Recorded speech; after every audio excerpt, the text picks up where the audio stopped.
Euphoria just came back after 4 years, and in the very first episode, Rue had an apple placed on her head and a gun fired at her. Cassie is selling photos of herself dressed as a dog, and Nate is about to take money from all the wrong people. Season 3 is absolutely unhinged, and we need to talk about everything right now. What is up, everyone? Welcome back to the Breakdown Epic. After 4 incredibly long years, Euphoria has finally returned for its third and apparently final season. And Sam Levinson came back swinging with an episode that reintroduced us to these characters in the most chaotic, outrageous, and surprisingly emotional way possible. Just to let you know, this video will contain spoilers. Let's break down every single thing that happened. Let's start with the character who absolutely dominated this premiere from the very first frame, Rue. And honestly, her situation right now is more complicated and more dangerous than anything we have ever seen her in before. So here is where she is at. Remember that debt she had with Lori from the drugs she never paid for? Well, that $10,000 debt did not disappear. It sat there, it grew, and after several years of interest, it ballooned into a genuinely insane $43 million. Yes, $43 million. So how is Rue paying that back? By becoming a drug mule. She is physically stuffing balloons of narcotics inside herself and smuggling them across the border. This is not just dangerous, this is life-threatening every single day. But here's where the episode gets genuinely fascinating. While doing all of this, Rue ends up staying with a deeply religious family called the Millers. No internet, no chaos, no drama, just complete peace and togetherness. And something about that simple, quiet existence completely changes something inside of her. When the daughter Daisy drops her off at the edge of town and says she would trade places with Rue in a heartbeat, it hits differently because Rue feels the exact opposite. She is desperate to escape the life she is trapped in. She is done being Lori's prisoner. Then she finds herself sitting in front of a lame-o, the big bad boss of this season, and he says something that I think is going to be the central theme of the entire season. In America, anybody can reinvent themselves. That one line is everything this season is about. But things get absolutely wild when Alamo's workers dies from fentanyl-laced product and he suspects Lori of sending it deliberately as an attack. Rue is suddenly caught directly in the middle of this war between two criminal empires. And then Alamo does something that made my jaw physically drop. He places an apple on Rue's head and fires a gun at it. If she lives, God granted her passage. If she dies, she was guilty. She survives, obviously, but those flying shards of apple came close enough to make her genuinely stare death in the face. And I think that was the moment. That was Rue's wake-up call, the universe telling her that her reinvention needs to happen now before it is too late. But here is my concern, because Alamo is clearly going to bring her into his operation, which means she is not escaping the criminal world. She is just swapping one dangerous boss for another. Oh, and that rattlesnake shot the second she lands back in California, that is not random. Danger is lurking in plain sight for Rue this entire season. Now let's talk about the story arc that was apparently being criticized before the episode even aired, Cassie. And look, I understand why people raised eyebrows, because Cassie's storyline this episode is centered around her dressing up as a dog and posting the photos online. Yes, really.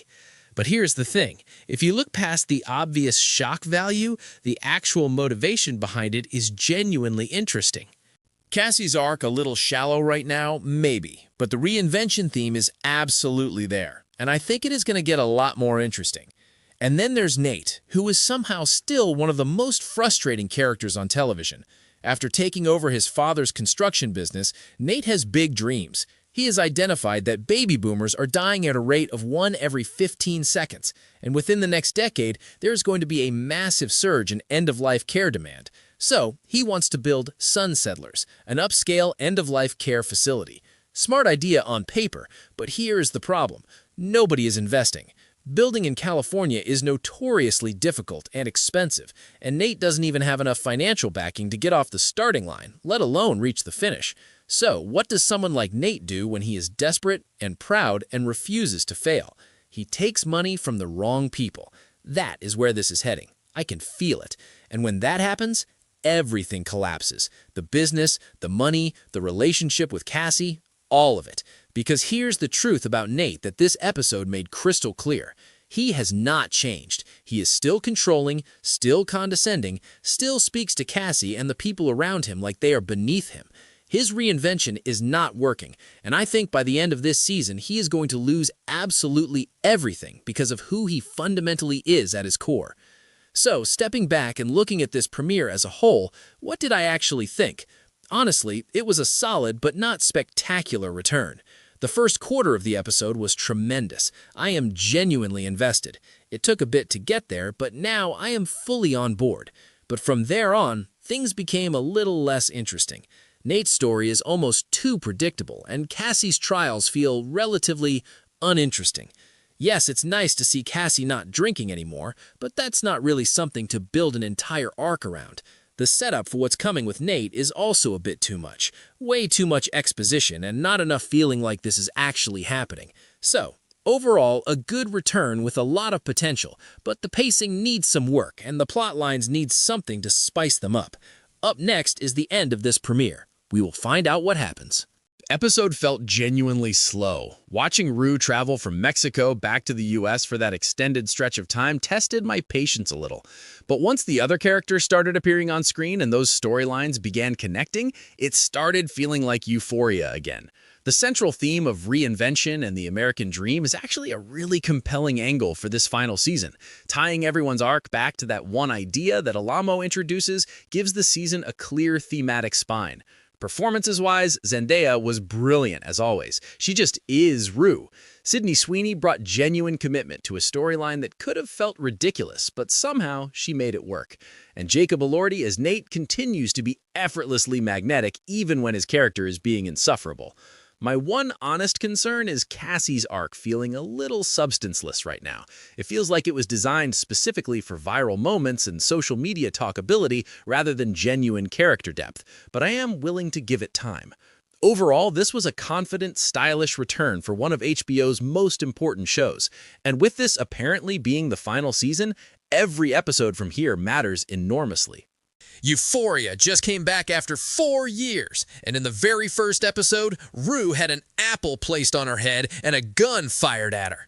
Cassie is selling photos of herself dressed as a dog, and Nate is about to take money from all the wrong people. Season 3 is absolutely unhinged, and we need to talk about everything right now. What is up, everyone? Welcome back to the Breakdown Epic. After 4 incredibly long years, Euphoria has finally returned for its third and apparently final season. And Sam Levinson came back swinging with an episode that reintroduced us to these characters in the most chaotic, outrageous, and surprisingly emotional way possible. Just to let you know, this video will contain spoilers. Let's break down every single thing that happened. Let's start with the character who absolutely dominated this premiere from the very first frame, Rue. And honestly, her situation right now is more complicated and more dangerous than anything we have ever seen her in before. So here is where she is at. Remember that debt she had with Lori from the drugs she never paid for? Well, that $10,000 debt did not disappear. It sat there, it grew, and after several years of interest, it ballooned into a genuinely insane $43 million.